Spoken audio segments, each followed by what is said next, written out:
Joining us today on the show is Tim Gonsalves, the National Youth Director with Alpha Canada. He's here to educate us on a new video series called Life on Purpose. Welcome, Tim. Thank you so much for being here today. Thanks so much, Bill. What an honor to be with you. Yeah, so for those who may not know what Alpha is, can you just briefly describe this amazing program?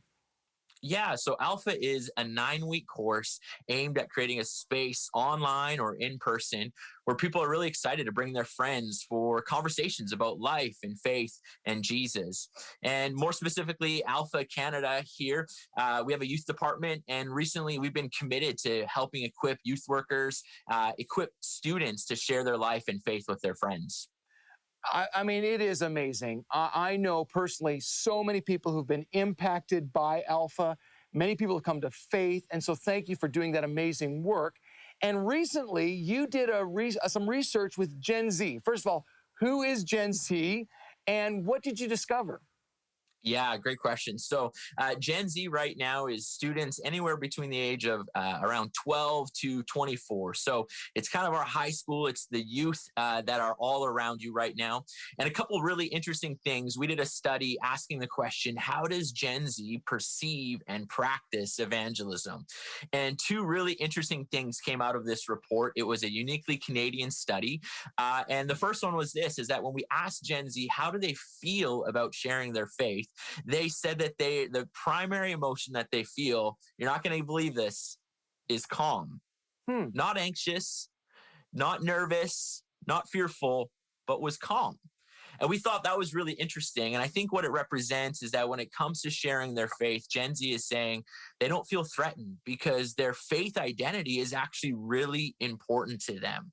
And so what I think this means for us as older generation is to continue to help and encourage young people to share their faith, to not believe that they don't want to share their faith, that they don't want to talk about Jesus, but they actually do, and to encourage them to lean into those conversations. The second one that was really interesting, Bill, was that when it came to the practice of evangelism, Gen Z said that they believe that sharing actions over words is the best form of evangelism. And I think what this means for these students is they're saying they want an integrated faith that is congruent with their beliefs and actions.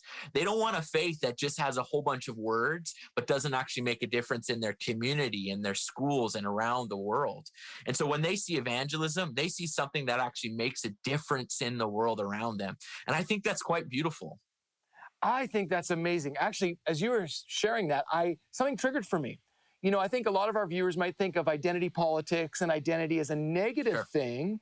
But what you discovered is that if their identity is in Christ, it's actually a super positive thing. 100%. Yeah, and I also think it's interesting because I find that this generation is more relational. So apologetics, that's the fancy word for arguing for your faith, hasn't become about maybe facts. It's more about my personal experience. And so when they've had that experience with Jesus, it's easier for them to share that. For sure. Yeah. And in fact, exactly what you said, we noticed in the study that for Gen Z, evangelism is best done in relationship. So they're really big on sharing their faith with their friends, listening to their friends without judgment, and getting to know one another through relationships and proximity, which I just think is so beautiful. Well, and I also think it's really interesting you touched on they love social justice. And again, that's a narrative that's been spun negatively maybe in our culture. Sure. But God is a God of social justice. And so to encourage and empower them with that is so great. Okay, so I have another question. So a lot of maybe those who are older look at this younger generation and maybe believe that they don't want to have anything to do with God. You know, they see maybe our nation tilting a certain way and they think, oh, they feel bad for their grandchildren, great-grandchildren. So is that true? Does this generation really not care about God at all? Yeah, you know, I think it's a fair critique. In fact, it's probably a fair critique for every previous generation to think of the next generation in that way, is that they don't really understand it how we used to have it. And that's really understandable. I really understand that. But our study actually showed that over 24% of non-Christian teenagers in Canada are at least somewhat open to the Christian faith. And that, I think, is partly due to the fact that over 50% of non-Christian teenagers in Canada have unanswered questions about some of life's biggest questions. And so if you think about it today, in every high school, in our communities, almost 1 in 4 high school students are at least somewhat open to the Christian faith. And I think the words of Jesus still ring true today in John chapter 4, that the harvest is plentiful. Students every single day are longing for answers to some of their biggest questions that are going on in their hearts. And I think we have an opportunity that we can really show and demonstrate the love of Christ to a generation that's actually looking for it. They're actually wanting to receive it. I love that. I coach high school sports, and I find that is so true. They're actually really hungry for spiritual conversation because in our culture that has been taken away. And so they're actually looking for those conversations. That is so good. Okay, so you have a new resource, Life on Purpose. What makes that unique? What's so special about it? Well, at Alpha Canada, we really exist to help equip and serve the church in their mission. And we know that equipping young people for a mission and evangelism can be really, really difficult. And yet we know that it's so vital to the formation and discipleship of students. And so we see this hope rising up in the next generation that they want to engage in their faith, but we know that training them is difficult. So we created Life on Purpose. It's a 4-part series that is designed to equip and empower students for evangelism and mission.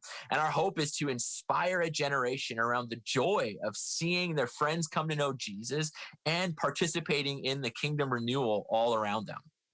I love that. And I know it's going to be amazing because all your resources truly are like amazing quality, really excellent, and lead people to Jesus. I love that. So, okay, for those who are watching, and maybe they have a passion for the next generation, what could they do to get involved? How can they participate? How can they be active in making a difference so that we can reclaim this nation and this generation for Jesus? Yeah. Bill, each one of us, whether we're a youth worker or a grandma or a grandpa or a mom or a dad, we've got a young person in our life. It could be a neighbor, it could be a relative. But 2 things I would encourage each one of us to do is, one is to encourage our young people, to let them know that we're behind them, to really encourage them in their walk with God and to pray for them and to really help them along their way. And then second is to really champion them. We've got young people that are starting nonprofits, that are leaning into mission and evangelism, leading prayer groups in their school. Whatever you can do to champion them, whether that's slipping them a $5 bill or letting them know that you're praying for them every single Monday. But I believe if we can champion a generation, that we can continue to see renewal and maybe even revival amongst the next generation here in Canada. And so that's what I'm believing for. I'm with you 100%. Tim, thank you so much for talking a little bit about Alpha and this new great resource, Life on Purpose. Thanks so much for being here today. Thanks, Bill, for having me.